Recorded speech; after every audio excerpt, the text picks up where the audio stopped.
லால் சலாம் படம் வெளியீட்டுக்கு தொடர்ந்து super star Rajinikanth Vettaiyan படத்தில் ரொம்பவே பிஸியாக நடிச்சிட்டு வராரு. அதாவது வேட்டையனுடைய 80% ஷூட்டிங் முடிஞ்சதா ரஜினிகாந்தே சொல்லியிருந்தாரு. அதை தொடர்ந்து வேட்டையனுடைய இறுதிக்கட்ட ஷூட்டிங் இப்போ ஆந்திராவில் நடந்துட்டு இருக்கு. அதை தொடர்ந்து பார்த்தீங்கன்னா சூப்பர் ஸ்டார் ரஜினிகாந்த் தலைவர் 171 படத்தில் நடிக்க போறாரு. தலைவர் 171 படம் நம்ம லோகேஷ் கனகராஜ் அவர்கள் தான் டைரக்ட் பண்ண போறாரு. மேலும் இந்த படத்துக்கு அனிருத் மியூசிக் போறாரு. சன் பிக்சர்ஸ் பிரம்மாண்டமாக இந்த படத்தை தயாரிக்கிறாங்க. மேலும் தலைவர் 172 படம் யார் எடுக்க போறாங்கன்னு சொல்லிட்டு ரொம்பவே சஸ்பென்ஸா இருந்தது. தலைவர் 172 படம் நெல்சன் எடுப்பாரு, அப்படி இல்லைன்னா மாரி செல்வராஜ் எடுக்க போறாருன்னு சொல்லிட்டு தகவல் கிடைச்சிருக்கு. அதாவது இப்ப சமீபத்தில் ஒரு படம் பயங்கர ரீச்சோட போயிட்டு இருக்குன்னா அது மஞ்சுமல் பாய்ஸ்.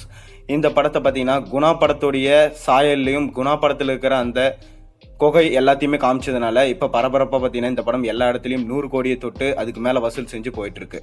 இந்த டைரக்டரோட நம்ம சூப்பர் ஸ்டார் ரஜினிகாந்த் ஜாயின் பண்ண போறதா ஒரு டாக் போயிட்டு இருக்கு. அதாவது பார்த்தீங்கன்னா மஞ்சுமல் பாய்ஸ படத்தை சூப்பர் ஸ்டார் ரஜினிகாந்த் அவர்கள் பார்த்ததாகவும், இந்த படம் நல்லா இருக்கு, சூப்பராக எடுத்திருக்கீங்க, அதனால இந்த டைரக்டர் கூப்பிட்டு நம்ம ரஜினிகாந்த் அவர்கள் பேசினதாகவும் இப்படி ஒரு தகவல் போயிட்டு இருக்கு. இதனால இந்த படத்துடைய டைரக்டர் கூட சேர்ந்து ஒரு படம் நம்ம சூப்பர் ஸ்டார் ரஜினிகாந்த் அவர்கள் பண்ண போறாரு அப்படின்ற டாக் கோலிவுட்ல ஹாட்டா போயிட்டு இருக்கு.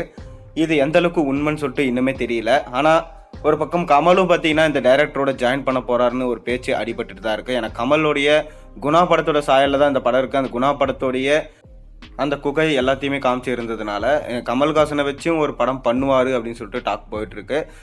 சூப்பர் ஸ்டார் ரஜினிகாந்த் அவர்கள் இளம் இயக்குநர்களுக்கு அதிகம் வாய்ப்பு கொடுத்துட்டு வராரு. அப்படி மலையாள திரையுலகில் இருக்கிற இவர் கூட நம்ம சூப்பர் ஸ்டார் ரஜினிகாந்த் ஜாயின் பண்ணுவாரா என்றது ஒரு கேள்விக்குறியாக தான் பார்க்கப்படுது. ஆனாலும் சூப்பர் ஸ்டார் ரஜினிகாந்த் இந்த மாதிரி ஒரு கதை அம்சத்தில் நடித்தார்னா நிச்சயமாக பார்த்தீங்கன்னா அது ஒரு புதுவிதமாக தான் இருக்கும். என்ன நடக்க போகுதுன்னு நம்ம பொறுத்திருந்து பார்ப்போம். சூப்பர் ஸ்டார் பார்த்தீங்கன்னா அடுத்தடுத்து தொடர்ந்து 10 படங்களில் நடிக்க போகிறாருன்னு சொல்லிட்டு கோலிவுட்டில் ஹாட் டாக் வந்தது. அவருடைய அண்ணனுமே பார்த்தீங்கன்னா சொல்லியிருந்தாரு. இதனால சூப்பர் ஸ்டார் அடுத்தடுத்த இயக்குநர்களை யார் யார் தேர்ந்தெடுக்க போறாரு அப்படின்னு நம்ம பொறுத்திருந்து பார்ப்போம்.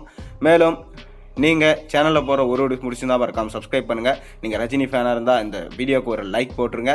மறக்காமல் பெல் ஐக்கானை ப்ரெஸ் பண்ணுங்கள். அப்போ தான் நான் போகிற ஒரு நோட்டிஃபிகேஷனாக உங்களுக்கு சேரும்.